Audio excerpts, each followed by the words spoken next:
You can edit the space permissions by going to the space settings.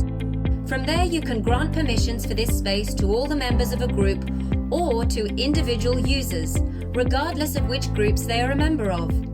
Let's say that you do not want a certain group to delete pages from your Confluence instance. All you have to do in this case is to go to Space Settings, and on the Group section under the Licensed Users, click Edit Permissions.